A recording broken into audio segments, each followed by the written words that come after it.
tell you that Donald Trump will not become president. He will not become president of the United States because in every national poll that I have seen and in most statewide polls, we beat him by double-digit numbers.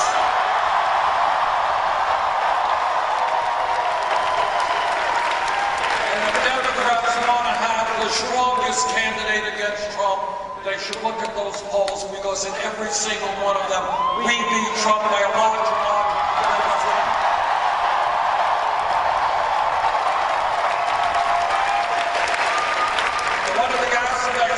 Of this campaign that has pleased me a whole lot is that we are winning in primary after primary, caucus after caucus by a large margin the votes of people 45 and younger.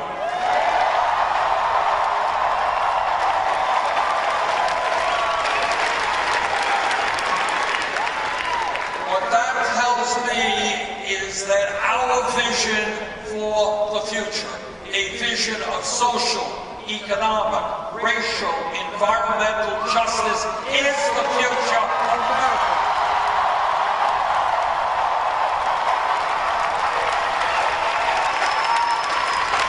So I don't want anybody here today to say, well, you know, Sanders has good ideas, it's interesting, but we are in the minority. We are not in the minority. Our vision is the future of America.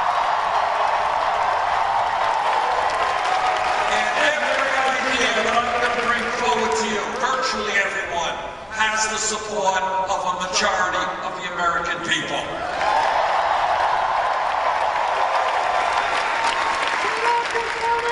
This campaign is doing well because we're doing something very unusual. We are telling people the truth.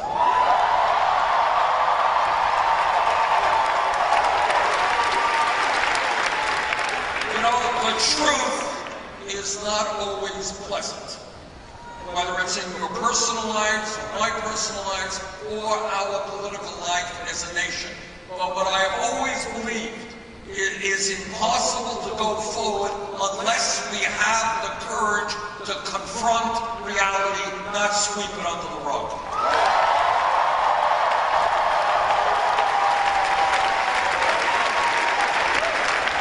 So here is reality. We're living in a nation today which prides itself on being a great democracy, but in truth, we have a corrupt campaign finance system which is undermining our democracy.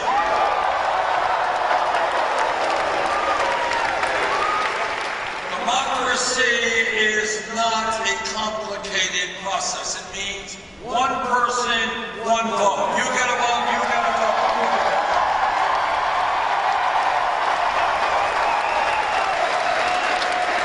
Democracy is not about a handful of billionaires buying elections. When billionaires buy elections, they are buying candidates who will represent the wealthy and the powerful. And that is why together we're going to overturn this disastrous Citizens United Supreme Court. What this campaign is about, and what it is demanding of every American, is to think big, not small. Think outside of the box, outside of the options that the corporate media presents to you. Think about a democracy in which we have one of the highest voting turnout rates of any country on earth, not one of the lowest. Think about a democracy where if you want to run for office, whether you're progressive, conservative, or moderate, you can run for office without begging billionaires for campaign contributions.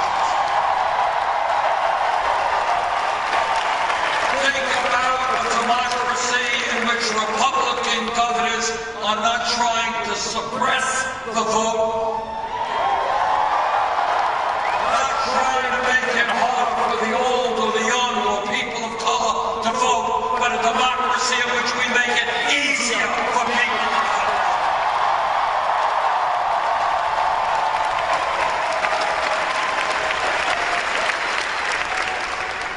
But we are together not only going to overturn Citizens United, and we are not together going to create a vibrant democracy, but we also have to deal with another truth, another reality. And let me put it as plainly as I can. Today in America, we have a rigged economy. Now again, you're not going to see much of this in the media, and you're not going to hear it talked about in Congress, but here is the reality that each and every one of us has got to deal with. In America today, we have more income and wealth inequality than any major country on earth. It is worse today in the United States than at any time since 1928. In America today, the top 1/10 of 1%, not 1%, 1/10 of 1% now owns almost as much wealth as the bottom 90%. In the last 25 years, there has been a massive redistribution of wealth. Unfortunately, that redistribution has gone in the wrong direction. It has gone from the pockets of working families, I'm talking about trillions of dollars, from working families to the top 1/10 of 1% who have seen a doubling of the percentage of wealth they now own. Today in America, you have got to determine whether this is the America we are satisfied with. Today in America, the wealthiest 20 people own more wealth than the bottom 150 million Americans, half of our nation. But let me tell you further what a rigged economy is. A rigged economy is when you got one family, the wealthiest family in America, which is Walton family of Walmart. This one family, here's my point, this one family owns more wealth than the bottom 40% of the American people. One family, all right? And here is the really ugly fact. Walmart, owned by the Walton families, pays its workers wages, which are so low that many of their employees are on food stamps or Medicaid. Who pays taxes for those food stamps and Medicaid? That's right. The middle class, in essence, is subsidizing the employees of the wealthiest family in this country. That is nuts. That is a rigged economy, and together we're going to change that.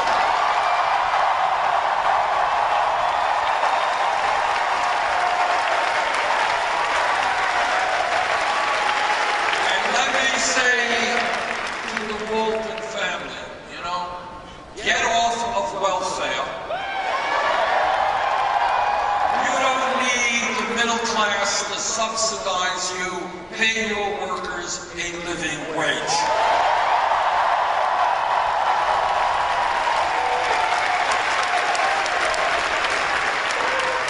But it's not just wealth inequality. It's what happens every day, and you all know what happens every day.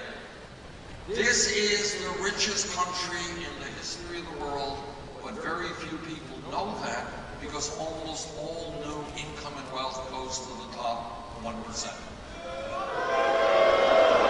So what you have today is in the majority of families in this country, mom is out working, dad's out working, the kids are out working, people are working 2 or 3 jobs in order to cobble together the income and health care that they need.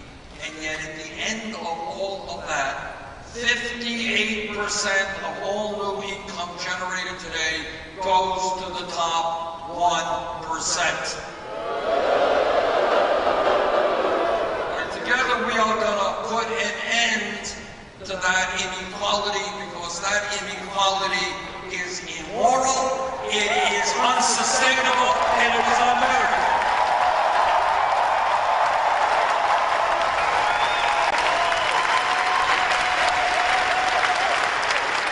Together we're going to do something that may seem radical to the 1%, but is just common sense. And that is, we are going to create an economy that works for all of us, not just wealthy campaign contributors.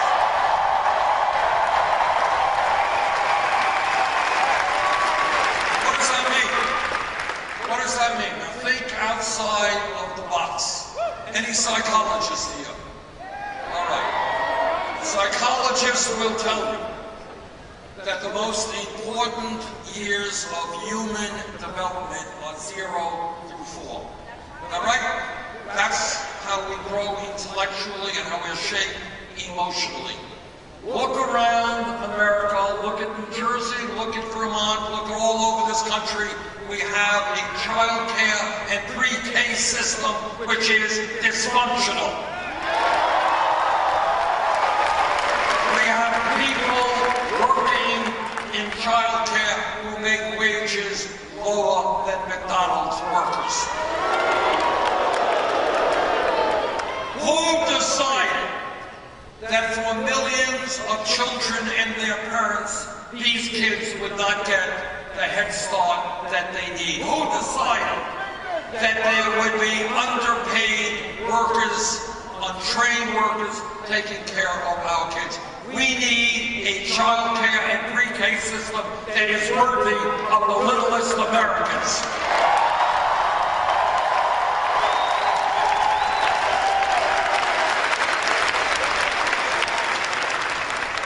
Mom and Dad going to work today. Well, you know what? For millions of moms and dads and single people, the wages that they are earning are starvation wages. You can make it on $8, $9, $10 an hour. And that is why together we are going to make certain that if you work 40 hours a week in the United States, you're not going to be living in poverty.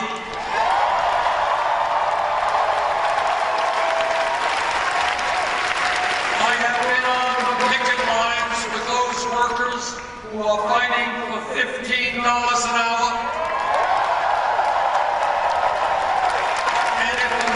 President, we're going to have $15 an hour in every state in this country.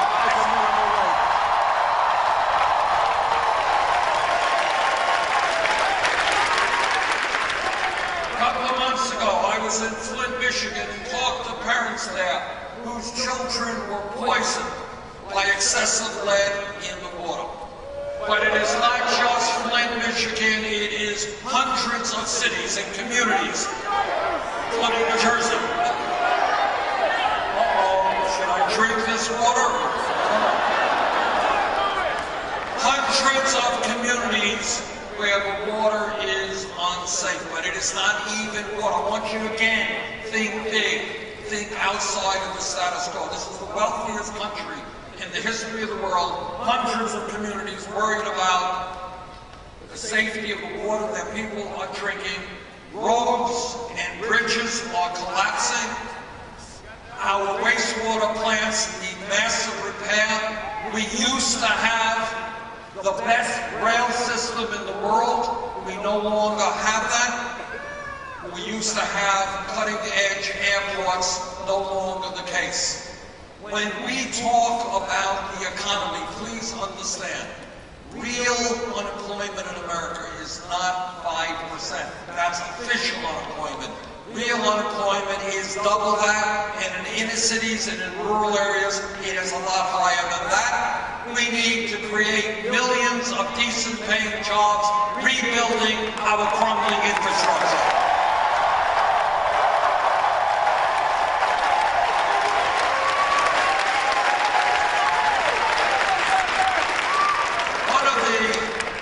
major differences between Secretary Clinton and myself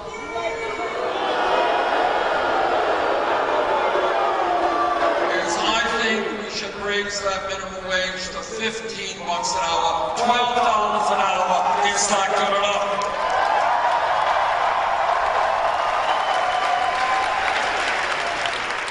When we talk about our economy, it is important to understand that we have lost millions of decent paying jobs over the last 30 years as a result of disastrous trade policies like NAFTA and CAFTA and permanent normal trade relations with China. And that is why, if elected president, we are going to revamp our trade policies. Corporate America will not be able to throw American workers out on the street and move to China or other low-wage countries. They're going to stop reinvesting in New Jersey and in America.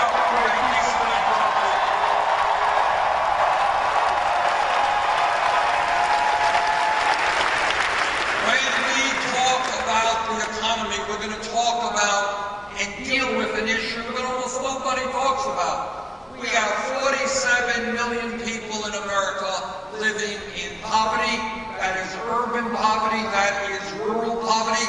22% of our children are living in poverty, the highest rate of childhood poverty of almost any major country on earth. Here in New Jersey, poverty today is the highest that it has been in 50 years.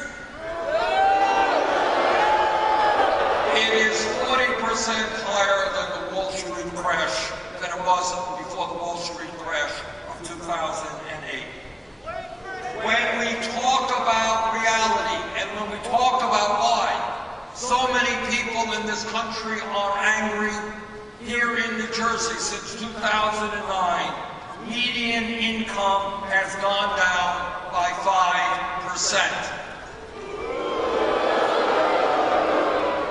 In New Jersey, 2.8 million people, including 800,000 children, lived in poverty in 2014. 71% of the children in Newark lived in low-income households in 2012. Take a deep breath and do some thinking. This is the wealthiest country on earth. You tell me why we should have the highest rate of childhood poverty of almost any major country. You tell me why millions of people are working for inadequate wages and why almost all new income in wealth is going to the top 1%. Together, we are going to take on the billionaire class, and we are going to tell them,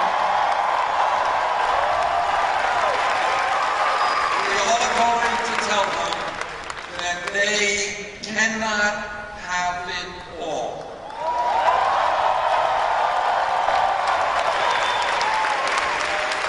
But it is not just a corrupt campaign finance system where billionaires are buying elections. It's not just a rigged economy where almost all new income and wealth is going to the top 1%. We have got to deal with another embarrassment, and that is a broken criminal justice system.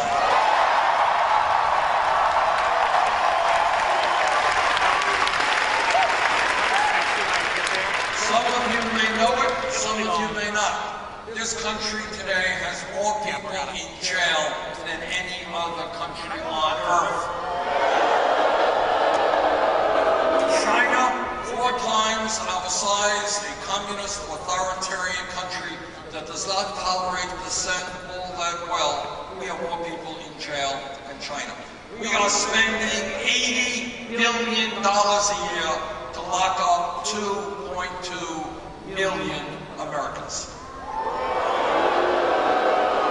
So here is a campaign promise. If elected, after after my first 4 years, this country will not have more people in jail than any other country.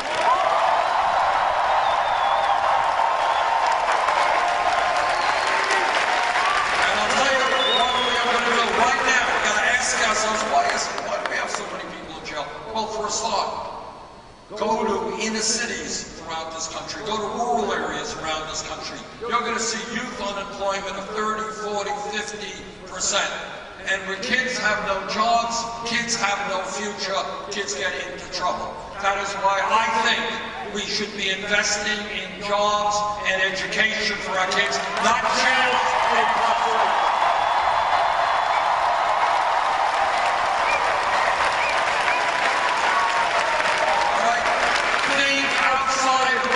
Outside of the status quo. How about creating a nation which has the best educated workforce, not more people in jail than other countries? And when we talk about criminal justice reform, we're talking about reforming local police departments all across this country. I was a mayor of Burlington, Vermont for 8 years. I worked with police officers in my state all over this country. The average police officer is honest, hardworking, and has a very, very difficult job to perform. Not easy being a cop, but like any other public official, when a police officer breaks the law, that officer must be held accountable.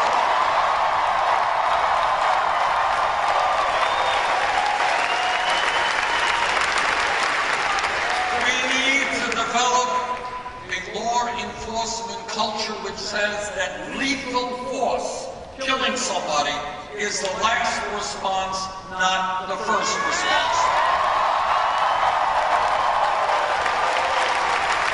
We need to end corporate ownership of prisons and detention centers.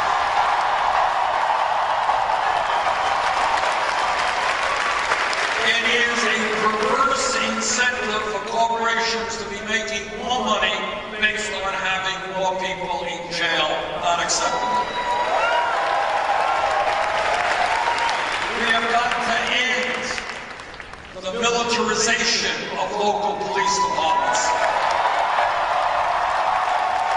Local police departments should not look like occupying armies. We have got to make local police departments reflect the diversity of the communities that they serve.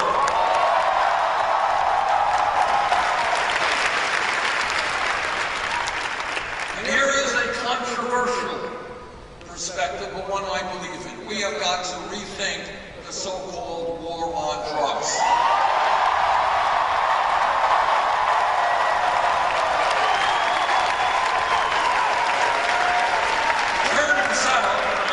Until I started running for president, but it turns out that over the last 30 years, millions of Americans have received police records for possession of marijuana. When you get a police record and you're 19 years of age, you go out and you try to get a job, that's a big deal. And your potential employer may say, sorry, I got somebody else who can do this job. Furthermore, right now, under the Federal Controlled Substance Act, marijuana is listed as a Schedule I drug, right alongside of heroin. Now, all of you know that it is the decisions of the people of the states to determine whether or not marijuana is legalized. But in my view, marijuana possession should not be a federal crime.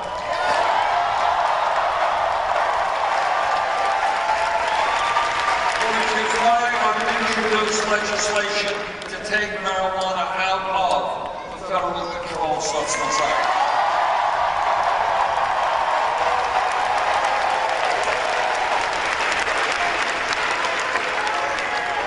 Now, when we talk about drugs, let's all acknowledge that this country today faces a major crisis in that we have an epidemic epidemic of opiate and heroin addiction. This is true in my state, it is true all over this country. People are dying every single day from overdoses of heroin or opiates. This is an issue we have got to deal with. Now, I think that the most effective way to deal with that issue is to understand that addiction and substance abuse should be seen not as a criminal issue, but as a health issue.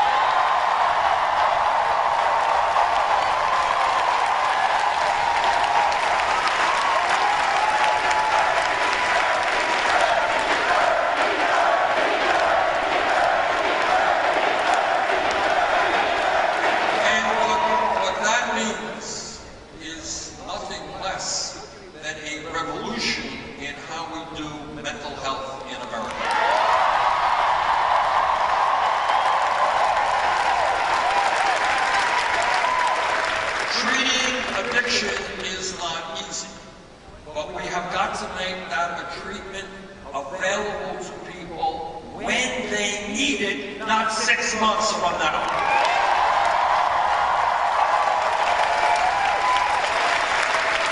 We have got to understand that mental health issues are not any different than health issues in general. You know, if God forbid somebody leaves here today, gets into an automobile accident, they get rushed to an emergency room, people in the emergency room do a hell of a good job in putting people back together and saving lives. But yet, today, we have many thousands of people who are walking the streets of America who are suicidal, who are homicidal, and yet they cannot get the treatment they need. Mental health crisis is quite as real as a physical health crisis.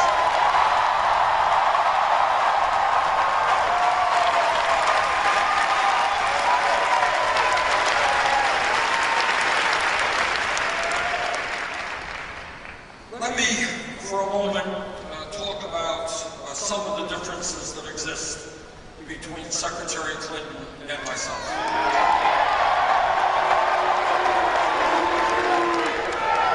And then we're going to talk a little bit about our good friend Donald Trump as well.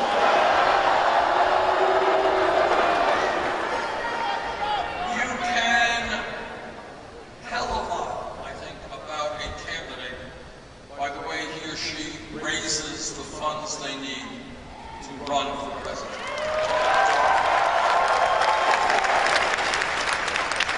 Now, when we began this campaign, we had no money, and we had to make a pretty important decision. Should we do what every other campaign does and start a super PAC?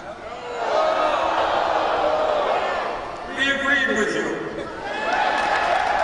We thought about it for about a tenth of a second. And we said, do we represent the billionaires? Do we represent Wall Street? Do we represent corporate America? No, we don't. So we decided we didn't want a super PAC and we didn't want their money. But then we had to figure out how do we raise the money we need to run a winning national campaign, which is sadly a very expensive proposition.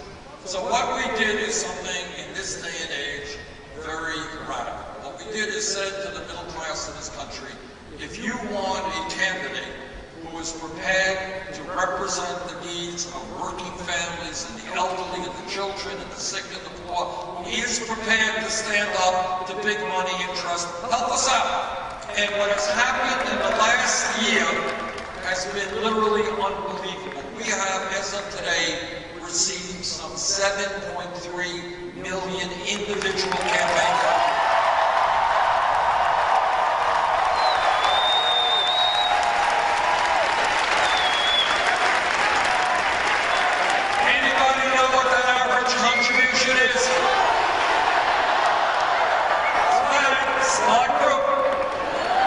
Rutgers is an outstanding university.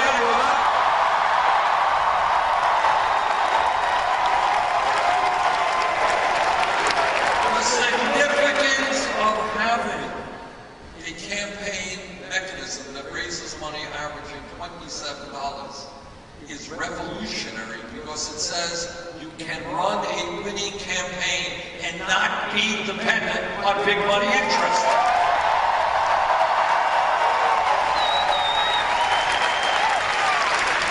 Our Secretary Clinton, she's raised her money in a different way, a traditional way. She has raised her money through super PACs. And in the last filing report, her major super PAC reported $25 million from special interest, including $15 million from Wall Street. And in addition to that, Secretary Clinton has given a number of speeches behind closed doors on Wall Street for $225,000 a speech. Now, I think that if you get paid $225,000 for a speech, it must be a pretty good speech. Must be an insightful, brilliant speech, and you probably want to share that speech with the whole world.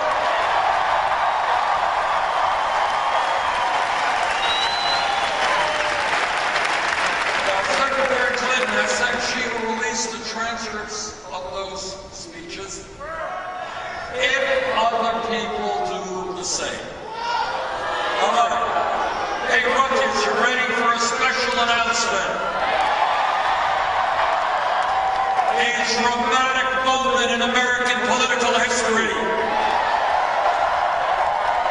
I am prepared to release all of the transcripts of all of the speeches I gave on Wall Street.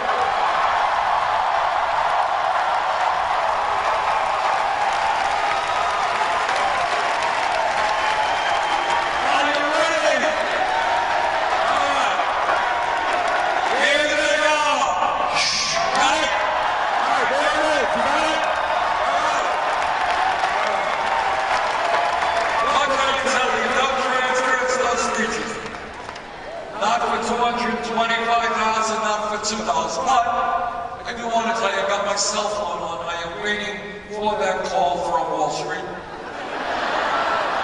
I'm ever optimistic, and I don't want $225, I don't want $2, I don't want anything, but I do want the opportunity to tell Wall Street to their face what they have done to this country.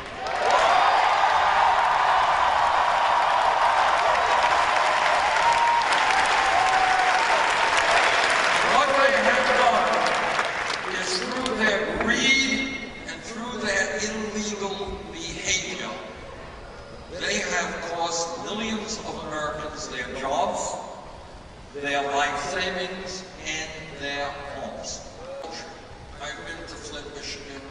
I've been to Detroit, Michigan, where their school system is on the verge of a fiscal collapse. I've been to Baltimore, where tens of thousands of people are addicted to heroin. I've been to Philadelphia, which is one of the poorest cities in the United States of America. We are seeing rampant poverty. We're seeing inadequate education, inadequate health care, housing that is watered up and unaffordable, and affordable housing hard to come by in inner cities all over this country. And the African American community is asking me, quite appropriately, how is it that we have trillions of dollars to spend on a war in Iraq we never should have gotten into?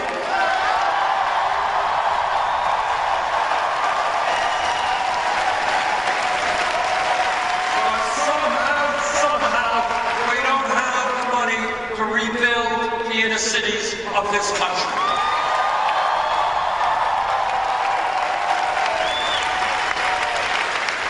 Elected president, we are going to change our national priorities. We're not going to get involved in wars we should not get into. We're going to invest.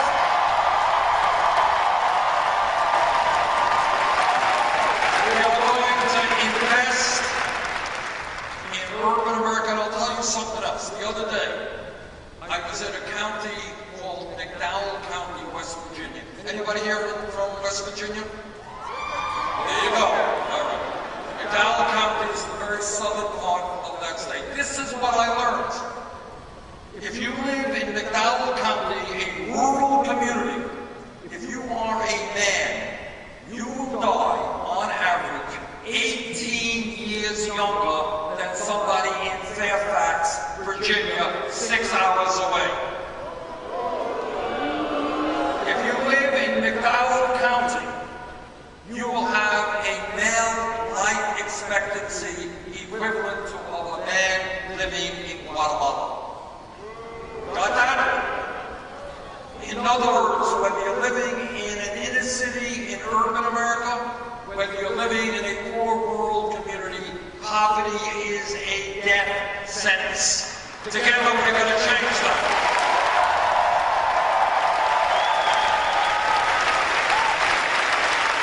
This campaign is listening to our Latino brothers and sisters. There are 11 million undocumented people in this country today.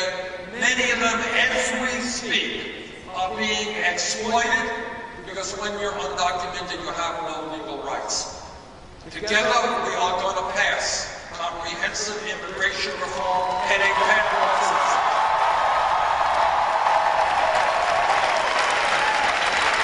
This campaign is listening to the Native American community.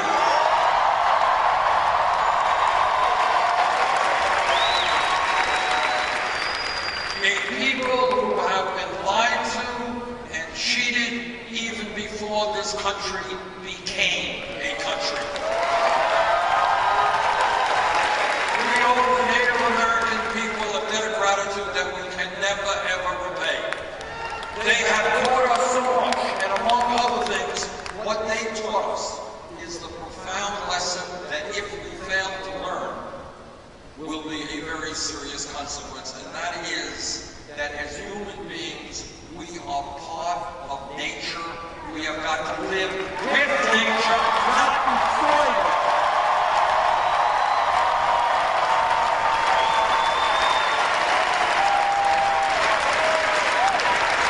And yet, after all they have done for our country, if you go to reservations around this country, Native American communities, poverty, unemployment, sky high, suicide rates very, very high.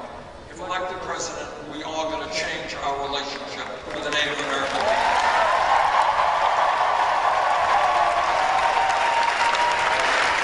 Let me tell you now that Donald Trump is not going to become president of the United States.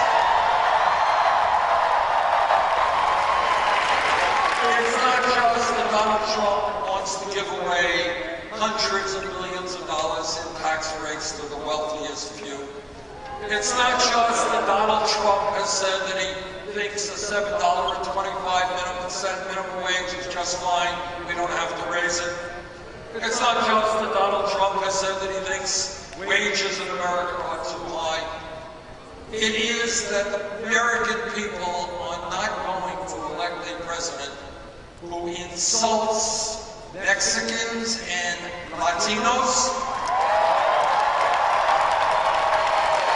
who insults Muslims, who insults women, who insults veterans,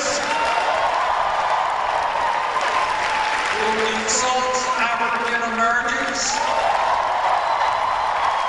Do not forget that it was Donald Trump who was one of the leaders of the so-called birther movement, an effort to try to delegitimize the presidency of the first African-American president we have ever had.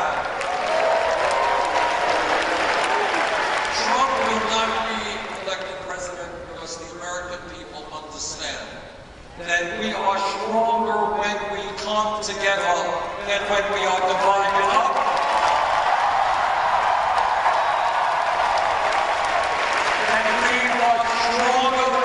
Support each other.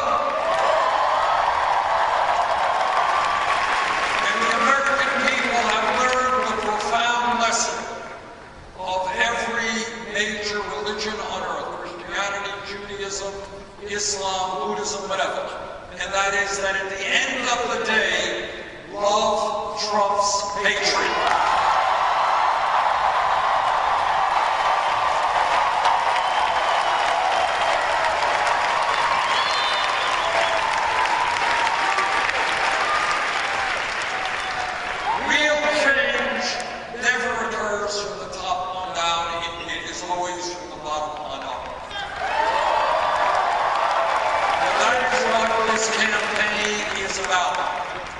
Saying that no president, not Bernie Sanders or anyone else, can do it alone.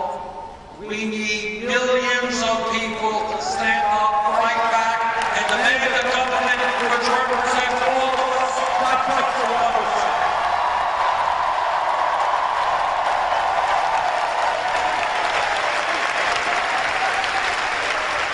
We are in this campaign to win. To win, we need to do well here in New Jersey on June 7th.